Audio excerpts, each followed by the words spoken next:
The competition continues on Great British Menu, and this week it's all about the North East. Tim Bilton, Andrew Pern and Stephanie Moon are battling it out for the chance to cook at the ultimate street party, a magnificent banquet to celebrate the nation's unsung food heroes. On yesterday's programme, as they fought it out for the main course, Steph remained in the lead with 20 points. I want to cook for those judges, I really do. To be in the lead at this stage, it's just mind-blowing.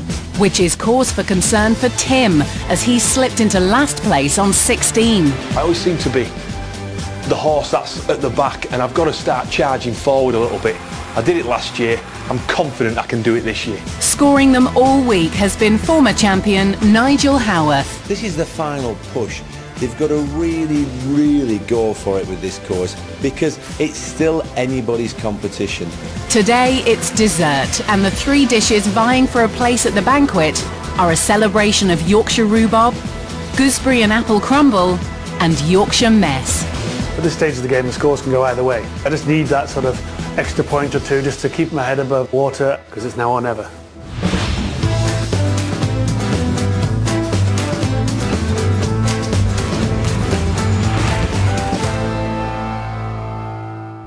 This year's competition is all about creating the perfect food to share for the People's Banquet. Stunning and exciting dishes that are a feast for the eyes.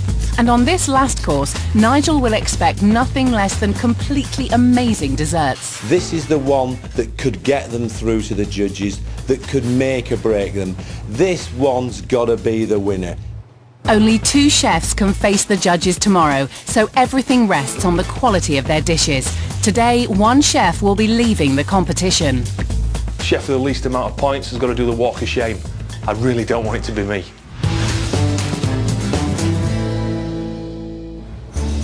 First up is Stephanie Moon. She's taken a commanding lead this week, so knows she mustn't throw it all away now. This dessert is a risk taker. I think it's wacky, I think it's fun. Nigel is going to love it or he's going to hate it. How are you? Very well, very well. So what have you got for us today? I'm taking a big risk today, Nigel. I'm making something called Yorkshire mess, and I'm using Yorkshire rhubarb. Right. It's absolutely stunning stuff, yeah. Isn't it? There's meringue happening there. I'm actually making rhubarb set in a ginger beer jelly. Oh. And I'm making a crumble type thing, but out of Yorkshire parking. All sorts of things going on. But is it a sharing dish? You do not get much more sharing than this dish, honestly. Right. It is a serious sharing dish. And it's... I kind of don't want to spoil the surprise, Nigel. You're either going to love this dish or you're going to slate me. So Steph is playing her cards very close to her chest with her dish that combines a myriad of different elements. Yorkshire mess, it could be anything. It could be spectacular, it could be messy and disastrous, but let's hope it's not too messy and quite spectacular. Next up is Andrew Pern. Much to his surprise, he only scored a 6 for his main course, putting him just 1 point ahead of Tim and with only 1 chance left to impress. Okay, I need to get some points on the dessert course. Got to get in there, prove to Nigel that the dish I'm doing is going to be a winner and get some more points on the board. Hi Andrew. All right, thanks. How are you doing? So what have you got for us today? What have we got here? It's a celebration of Yorkshire rhubarb, basically. It's along the theme of an afternoon tea. We're going to have a few different desserts, rhubarb jelly and custard. Then we're going to do some little Yorkshire puddings. We've got some syrup to dip them in, some spice syrup, pistachio cream and a rhubarb compote to go on top of the little Yorkies. We've got a glass of rhubarb schnapps. I'm going to show you how to make a bit of rhubarb schnapps. A lot of rhubarb going on there, Andrew. So there's a lot of rhubarb going on, yeah. And from your point of view, a dish that's good enough to wow at the People's Banquet? Yeah, I think it's definitely got that wow factor. There'll be a tall tea stand going to the table. So again, that's a wow factor, that sort of feast for the eyes. So you're keen really into the sharing bit here, aren't you? Yeah, that's what we're looking at, basically. All the best, Andrew. All right, cheers. Bye. Another complicated dish from Andrew could either be the making or breaking of him. He's got lots of things going on there. He's got to bring all those elements together, giving us a dessert that really is a winner. Last to arrive and currently in last place, it's Tim Bilton. Andrew and Stephanie should certainly be watching out. Tim Bilton's on his way up. They know I'm not out of the game yet. I know I'm not out of the game yet. Tim, how are you? Very well, thank you. Very well. So what have you got for us today, Tim? Well, what I'm going to make today, Nigel, is a gooseberry and apple crumble with custard, and I'm going to do an elderflower jelly and toffee ice cream. I always remember the whole family sitting round the table, Sunday afternoon tea time, this fantastic crumble, just digging in. So that's where you're getting the sharing thing, because you used to do that when you went to your grandma's? Absolutely, yeah. Are you going to deliver me a really special dessert here? Yeah, I am. I've got, to be quite honest with you, Nigel, pressure's gone. I can't go any lower than where I am now, so I can only, it's all to gain. Tim only needs to score 1 point more than Andrew to be in with a chance of cooking for the judges. But is he playing it safe with a traditional crumble? Let's hope that he makes the best crumble of his life. It might not be showcasey enough for what we're looking for, but it could be. There are only a few points separating the chefs, so everything is riding on this course. A mistake at this stage could mean leaving the competition for good. Andrew, only 1 point behind you now. It's all going on, isn't it? You know, it's there for the taking, so, you know, we don't want to have any slip-ups or any hiccups. Really is the last chance now to get to that banquet, isn't it? Well, I think you're halfway there, Steph, to be honest. I'm feeling the pressure. I don't know about you boys. Good, that's what we like to hear. Pressure. There's hope yet, Tim, there's hope yet, mate. Hey? See, it's mind games now, so it's all about. Absolutely. Stephanie's in front. The two boys can still possibly come through. They've got to raise the game and deliver a fantastic dessert that we're all going to be proud of. In the kitchen, Steph's not giving anything away, but it's clear that she's gambling on making a very unusual dish. Now we're starting to see part of your Yorkshire mess.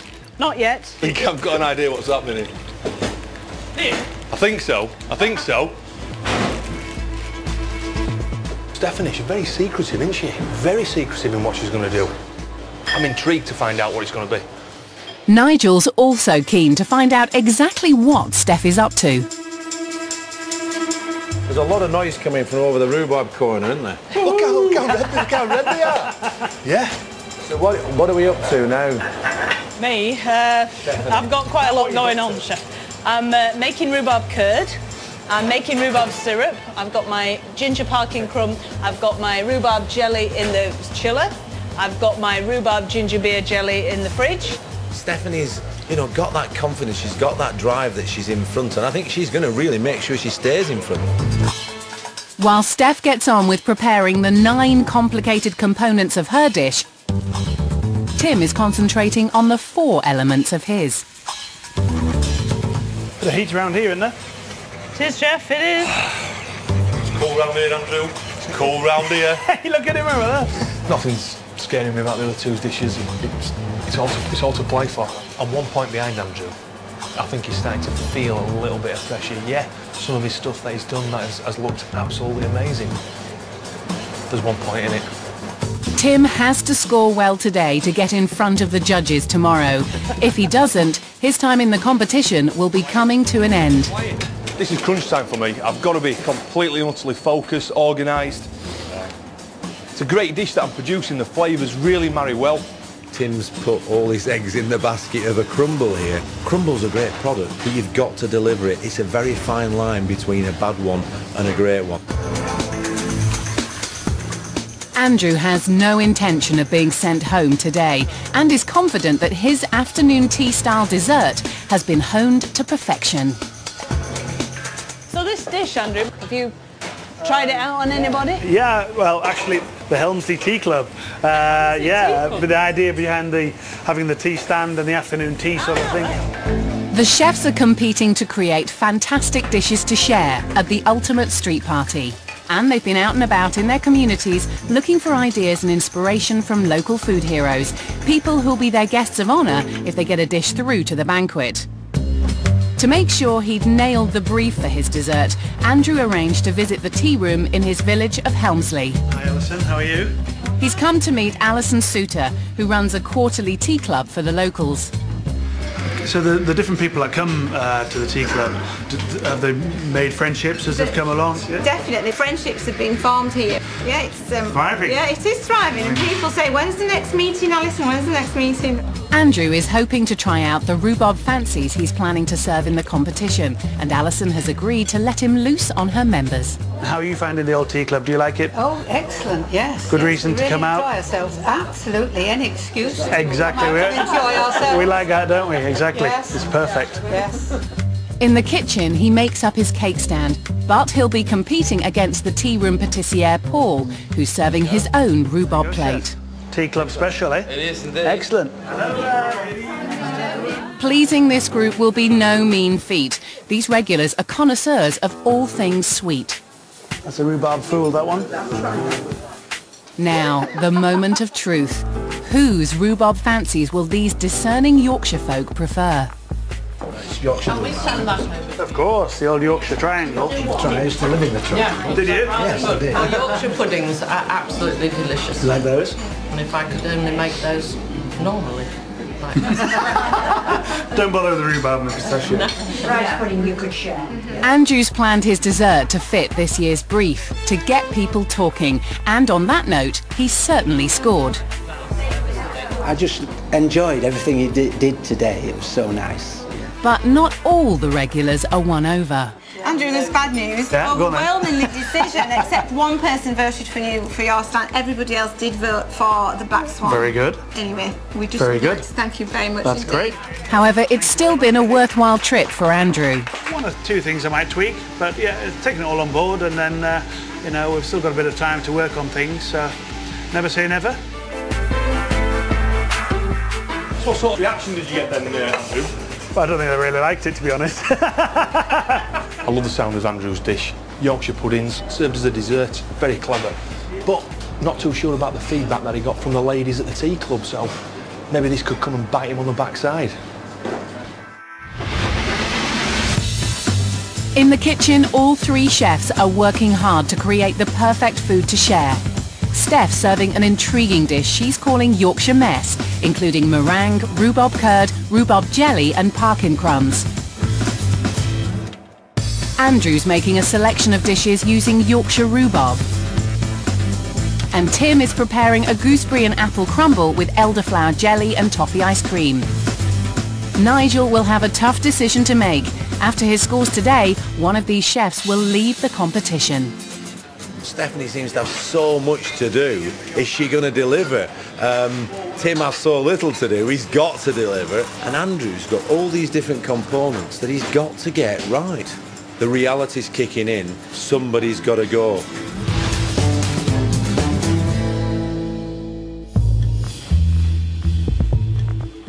Andrew splashes some elderflower cordial into his rice pudding. Only 1 point ahead of Tim and 3 points behind Stephanie. He can't afford for anything to go wrong today. Mr. Pern, how are we doing?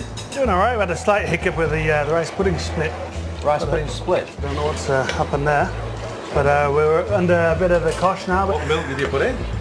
I think there's full fat in there, and it just seems to have, don't know. Split out. Yeah. So have you got time to get it right? Yeah. You make time, Nigel. Don't you worry about that, mate. He must have practiced, he must have tried the dish, but somehow or other, maybe the heat of the day, the pressure, you know, pressure makes you do funny old things, and he knows he has to deliver this dessert to get through to the judges. Steph seems flustered by the amount she still needs to do. After caramelising rhubarb in amber liquor, she quickly makes her parkin crumbs, but she still has to complete her rhubarb curd and rhubarb fool. Steph, do you want anything doing for 5 minutes? I'm just waiting for my crumble. Seriously. The only chef who seems relaxed is Tim, who's finishing off his ice cream. It's the last thing he needs to do before cooking his crumble.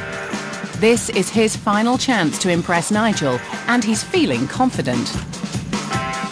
Having seen their dishes, aren't worried. I'm more than happy with my crumble. It's going to be the winner. Andrew's still having problems with his rice pudding, and for the second